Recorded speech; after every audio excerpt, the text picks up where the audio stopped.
Bismillahir Rahmanir Rahim. Alhamdulillah. Wassalatu wassalamu ala Rasulillah. Amma ba'd. Assalamu alaikum wa rahmatullahi wa barakatuh. I hope you're all doing well.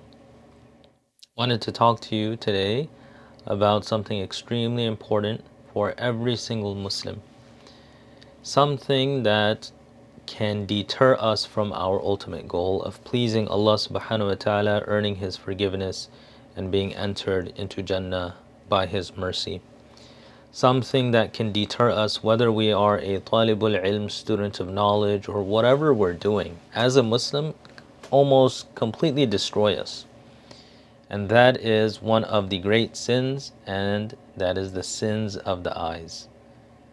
Controlling the eyes is absolutely essential for all of us. And if we're not going to do that, it's going to deter us from our goal. In the last few videos, I've been highlighting certain etiquettes and certain things that a student of knowledge should keep in mind. And sometimes we get carried away with, books and different kind of things to study and, which sheikh should I go to, how much time should I put into something. And that is absolutely essential for the talib al-ilm. However, if the talib al-ilm is also going to look at haram, engage in all of these things that are widespread and rampant in today's time, then it's absolutely going to destroy their progress. The first thing I want to mention is how looking at haram, and especially, I'll be explicit, looking at pornography, and that's very common in today's time. Na'udhu billahi al-azim. The talib al-ilm has a phone now, has various gadgets. When we were studying, alhamdulillah, for, I could say personally, about 6 years, I did not have a phone. And I was forced actually to get a phone around the end, and it was one of those flip phones. I mean, I'm not that old, but I purposefully purchased a flip phone that was, downgraded so that I would avoid these kind of things. So the first harm that I want to mention that is extremely difficult and is very bad for talib al-ilm and for all Muslims in general is that looking at haram is going to damage our focus. We will not be able to focus anymore.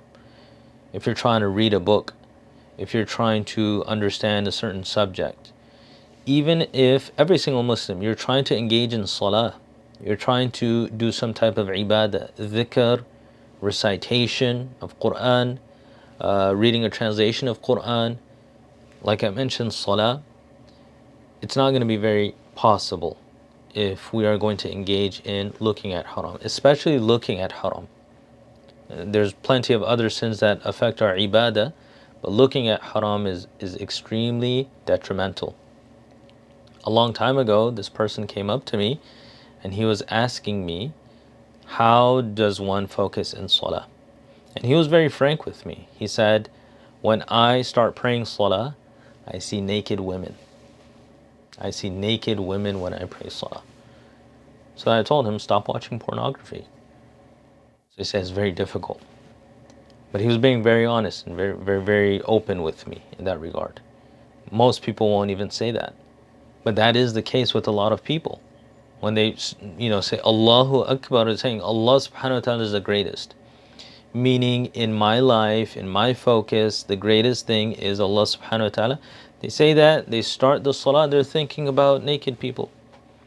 They're thinking about haram things. And if not even that, even just by looking at the opposite genders faced with lust, this will create some zulumat and darkness in the heart.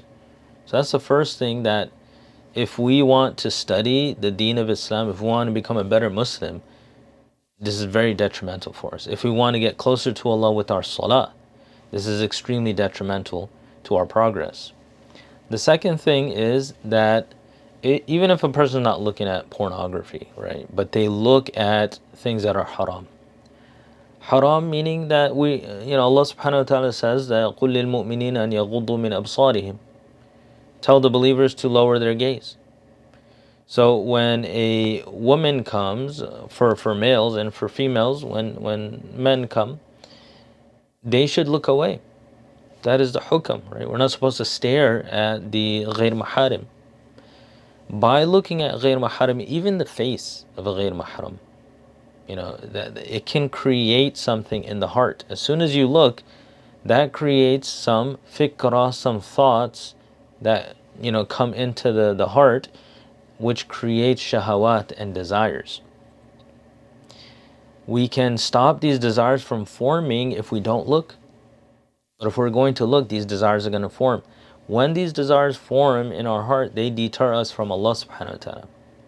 Because now the heart really wants, then the nafs gets excited. And the nafs is like an untamable beast for some. For others, through adhkar, through discipline, through turning to Allah, they tame the nafs. But if we're not trained, that nafs becomes uncontrollable. And so by looking, we create shahawat. Unnecessary desires are created within us by our willful looking at these haram things. Now if it's unwillful and you avert the gaze, inshallah, Allah subhanahu wa ta'ala will give you the strength. But that willful gaze and continuous looking at it over and over, and nowadays it's so available on whatever app you're using, you're going to get some kind of images, some pictures. You have to quickly avert the gaze, or you have to avoid it altogether. But purposefully looking at it is going to create that shahawat in our hearts. So that's the second thing. If you're dealing with a lot of shahawat, and when does this manifest itself? When you look at these haram things, it's not going to manifest when you're with everyone. When you're in the masjid, when you're in the congregation, it's not going to manifest there. It will manifest in the mind, but not physically. When does it manifest? When you're alone. When you're alone, no one's around, you think no one's around, Allah subhanahu wa ta'ala is watching, Allah's there with you. That is when it manifests. And so some people have addictions to looking at haram and even doing haram things, touching themselves, pleasuring themselves in a haram way. Why does this occur? It starts from the source, and that is, they say, the nazar is sahmun masmoom. The haram gaze is a poisonous arrow. And so you poison yourself with this. And it comes out in a specific way. These incorrect actions. And of course there's extreme harms in terms of health as well. But spiritually speaking and mentally speaking, it really affects the mind. It will, some say, affect the hifz as well, the capability of the talib to memorize. It gets affected by looking at haram. The capability to learn and to have faham and understand the deen of Allah subhanahu wa ta'ala, it gets affected as well. Just as the very famous poem of Imam al-Waqi', where Imam al-Shafi'i, he complained to, it's the poem of Imam al-Shafi'i, but the statement of al-Waqi' bin al-Jarrah. So Imam al-Shafi'i complained to him about, his su'ul hifz, and so the weakness in memory, which for Imam al-Shafi'i was probably like maybe he couldn't memorize, photographically as well as he wanted to. But Imam al-Waqi', he said that leave out sin, because the knowledge of deen is nur from Allah and sin is darkness. They don't mix. You have one or the other.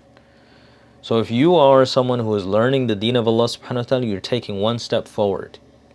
And as soon as you purposefully look at haram, you take 2 steps back. You harm yourself. So there's no progress. So that's the second thing.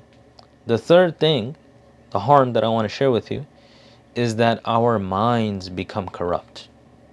When a person starts looking at haram on purpose, whether it be just looking at women in general, for the males I'm speaking to specifically, and for women, the opposite gender, or looking at even worse, like I mentioned, pornography. May Allah subhanahu wa ta'ala save the ummah. When this happens, the mind is corrupted. A person cannot look at the opposite gender with respect anymore. All they see is an object. A person cannot speak even properly. It comes out even in their speech. They become lewd. They become very immoral, immodest.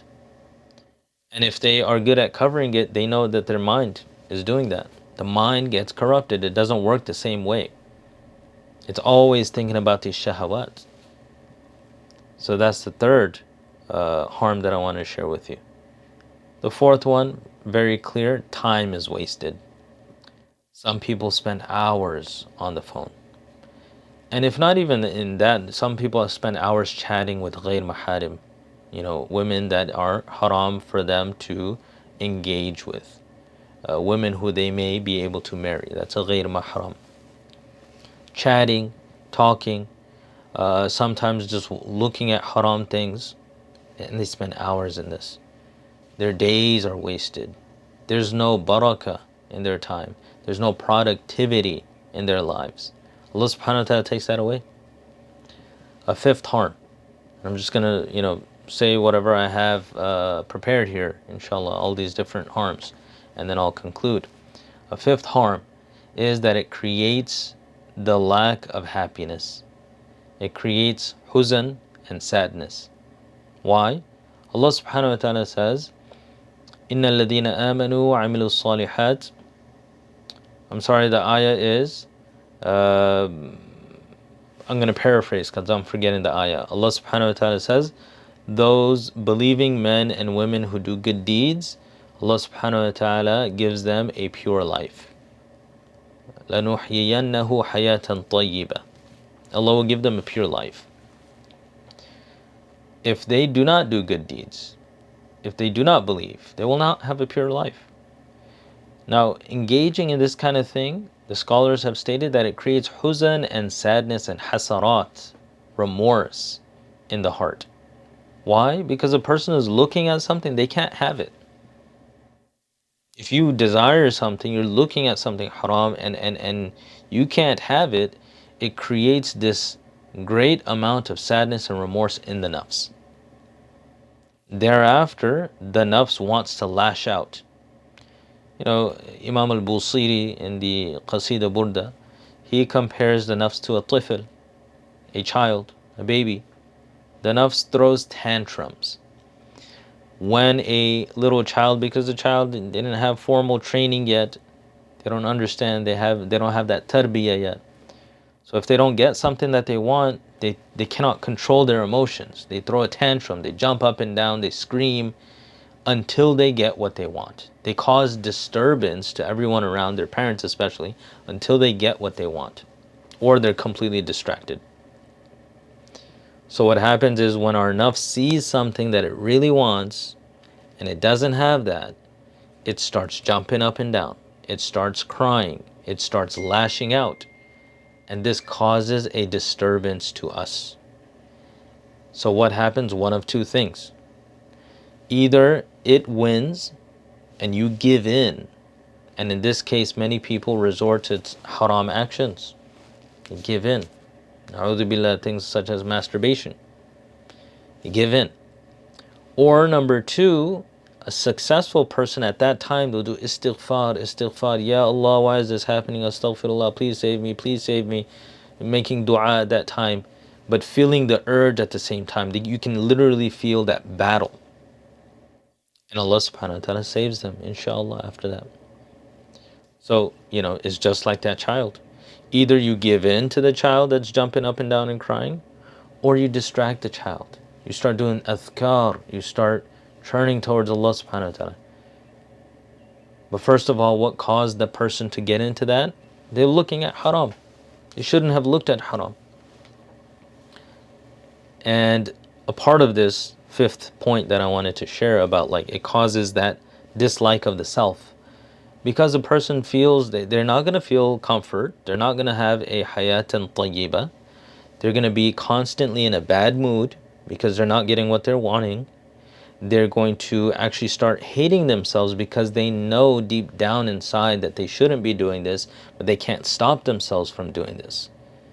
This causes a dichotomy within the self that, I want to do this and I'm not getting it, but I hate myself for wanting it. And so a person becomes miserable. Especially the talib al-ilm becomes extremely miserable, and then they don't have time to focus and they're not capable of giving their full attention to the ilm of deen. And the last thing, the scariest thing, is that Allah subhanahu wa ta'ala may deprive this person. And oftentimes what happens is The deprivation from Allah subhanahu wa ta'ala comes in the form of lack of interest. Many tullab, their focus is not like, okay, how can I get the most out of this kitab, or it's difficult for me to study and memorize. Their thing is like, do I even want this?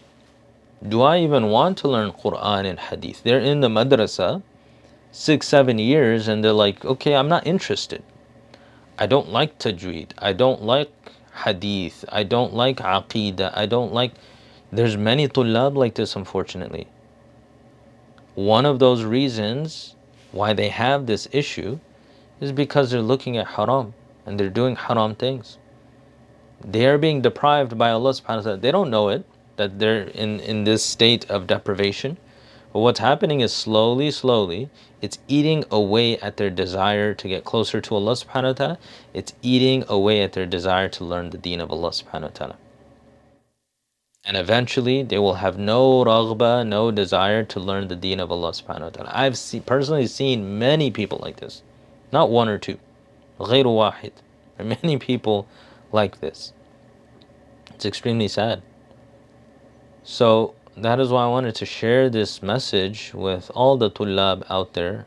I thank Allah subhanahu wa ta'ala for, allowing my messages to reach many tullab, many of those who are interested in learning deen. But this is a very important thing. Before we even go forward with other things and minutia and looking at certain specific things, we need to first address this. This is a shart. This is a condition for us, a prerequisite. If we want to get the knowledge of deen, we have to cut this fluff out, especially this haram stuff. The ulama and the sulaha, they speak about not even looking at halal things. Avoiding looking at what's halal that you may desire, because it will cause tashwish, confusion, distraction in the mind. For instance, technology. Everybody likes tech stuff. So there's tech videos out there. So if you see a new tech video, the new, a very high-level camera came out and you're interested in cameras. So you're watching this tech video. What's going to happen when you watch that? They're basically going to get you interested in that. If you keep on watching it, you're going to spend a good deal of money in trying to purchase that. Whatever it is that a person enjoys, whether it's cars, whether it's tools, whether it's tech videos, whether it's clothing, shoes, accessories, when you watch those things, when your eyes are absorbing that information, it does something to the heart. Similarly, and those are halal things. Those are all halal. And if used properly, inshallah, it'll be a source of khair and ibadah. But if it's la ya'ni, unnecessary, it's not positive. And mostly what I've noticed is looking at haram, looking at these things. So this is extremely detrimental to a person's Iman and a person's capability to focus in their ibadah, as well as for the talibul ilm. Absolutely essential that they protect their gaze, lower the gaze. Inshallah, we ask Allah subhanahu wa ta'ala for tawfiq. We ask Allah subhanahu wa ta'ala for the capability. I want to share with you quickly, before I finish the video, some points, some tips, inshallah, that will help us lower the gaze. Firstly, the main thing that allows you to have this type of power to lower the gaze, it's a true, we could say, a superpower. For a person to control the nafs, that's a superpower. Forget about lifting a boulder or bench pressing 300 pounds. If you can tame the nafs, you're stronger than all of those. So firstly, it comes from within. A lot of dua. A lot of dua is necessary every single day. Ya Allah, save me. Ya Allah, give me the strength to oppose my nafs. Secondly, you need to do certain mental exercises. One is, you have to be aware and you have to want to please Allah. You have to tell yourself, okay, I want Allah subhanahu wa ta'ala to be happy with me.